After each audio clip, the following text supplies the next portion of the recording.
아들러에게 인간관계를 묻다. 기시미 이치로.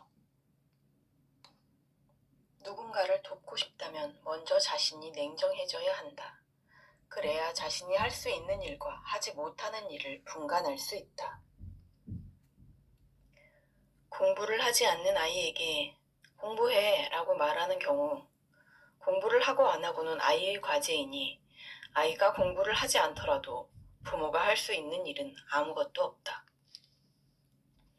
만일 자식이 불안하고 우울해서 밖에 나가지 못하겠다고 하면 부모는 일을 접고 집에 와서 낮에 같이 있어줄 수밖에 없다. 밤에도 곁에 있어달라고 하면 함께 있어줘야 한다. 하지만 불안해서 바깥에 나가지 못한다는 말은 사실이 아니다. 바깥에 나가지 않으려고 불안이라는 감정을 만들어낸 것이다. 감정 기복이 심한 사람에게는 과잉 반응을 하지 말아야 한다. 그냥 말로 부탁해도 웬만한 일은 주변에서 도와준다는 것을 학습하면 감정 기복이 점차 줄어들 것이다. 감정적인 상사를 대할 때는 상사가 터무니없이 화를 내더라도 감정에 주목하지 말고 무엇을 말하고 있는가에만 주목하자. 사실 이것은 간단하지 않다. 목소리 상태처럼 본래 커뮤니케이션의 본질과는 달리 대인관계에서 중요한 의미를 가지는 것이 분명히 있기 때문이다. 친한 사람끼리 가까운 사람과 나누는 대화에서는 내용 자체보다도 이야기할 때의 분위기, 그때 소통하는 감정이 훨씬 중요하다. 하지만 직장에서는 업무 수행이 가장 중요하므로 대화 내용 자체에만 집중해야 한다. 직장에서는 무엇을 말하고 있는가가 중요하지 누가 말하고 있는가는 별로 중요하지 않다. 상사와의 관계는 업무적인 대인관계로 받아들여야 한다. 상대가 상사라 하더라도 감정을 개입해 업무 수행에 지장을 초래한다면 분명히 지적하고 개선을 요구해야 마땅하다. 직장에서 감정적인 사람 때문에 고통을 느낄 필요는 없다.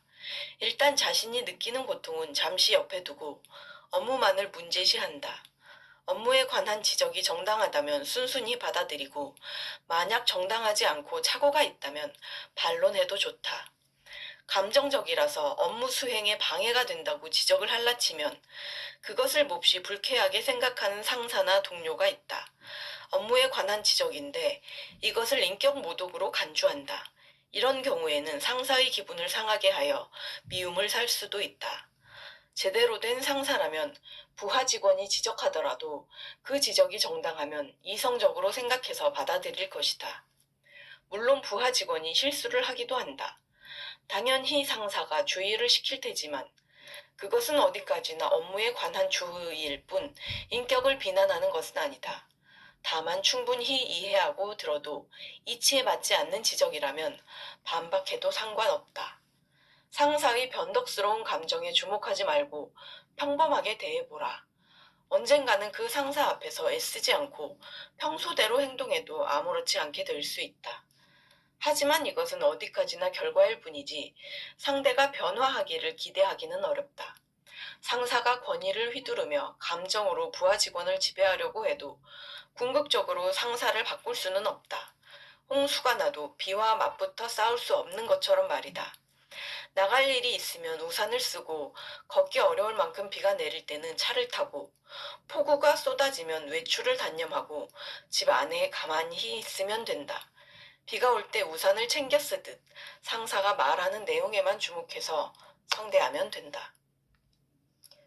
걸핏하면 벌컥 화를 내는 사람이 있는데 이는 진짜가 아니다. 실은 화를 내기 위해 분노의 감정을 만들어낸 것이다. 무심코 벌컥 화냈다는 말은 화낼 생각은 없었는데 화가 났다거나 다른 사람이 자신을 화나게 했다고 말하는 것처럼 들린다. 그렇지 않다. 지금 화내야지 하고 마음먹은 시간과 실제로 화내는 사이의 시간 경과가 너무나 짧아서 스스로 선택했음을 깨닫지 못했을 뿐이다. 어째서 화내는 걸까? 화내거나 짜증을 내면 주변 사람이 자신이 말하는 대로 움직여준다는 것을 알아서다. 자신이 말하는 대로 주변 사람들을 조종하는 것이 화내는 목적이다. 실제로 화내는 사람이 있으면 주변 사람은 무서워서 그 사람이 하는 말을 고분고분 듣는다. 말하자면 화내는 사람은 화라는 감정으로 남을 지배할 수 있게 된다. 문제는 화를 내서 자신이 바라는 바를 남에게 시키려는 것인데 그런 의도로 화내는 것은 바람직하다고 할 수 없다. 화내는 사람의 말을 들어줄지는 모르지만 자발적으로 흔쾌히 들어주는 것은 아니다.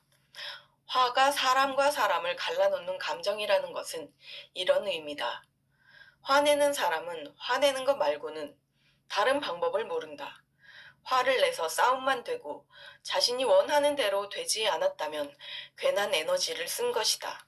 또 툭하면 화를 내고 금방 별일 아닌 일로 화낸 것을 괴로워하는 사람이 있다.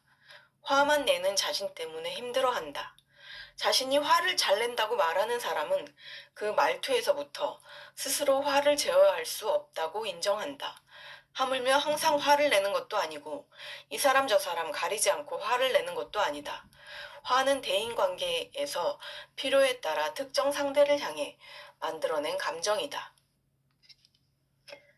아들러 심리학에서는 여기에 있어도 좋다고 느끼는 마음을 소속감이라 칭하고 인간의 가장 기본적인 욕구라고 했다. 내가 바뀌면 자식도 달라질 것이라고 많은 부모가 입을 모아 말한다. 내가 바뀌어도 자식이 달라지지 않으면 화가 난다. 하지만 자식을 변화시키려고 나를 바꾸는 것이 아니다. 그저 내가 바뀌면 된다. 자식이 짜증내거나 화내는 것은 아침에 늦게 일어났을 때 실은 좀 더 일찍 일어나야 했는데 일어나지 못한 책임이 자신에게 있다는 것을 알아서다. 부모 앞에서 그냥 못 일어났다고 말해도 될 것을 자신의 책임을 순순히 인정하고 싶지 않아 왜 안 깨웠느냐고 짜증을 내는 것이다. 자식의 과제를 대신 떠맡지 말고 자식이 자신의 과제를 스스로 떠맡도록 하라. 그 외에 부모의 도움이 필요하면 도와주겠노라고 말하면 된다. 어떤 관계라도 관계를 바꾸려고 결심한 사람이 먼저 변하려는 노력이 필요하다. 관계는 둘이서 쌓는 것이므로 한쪽이 변하면 상대도 바뀔 수밖에 없다. 이런 결심을 지금 당장은 하지 못하더라도 이 사람과 일절 관계를 맺지 않겠다고 속단하지 말고 나중에 관계가 변하더라도 놀라지 않겠다는 마음의 준비를 해두자.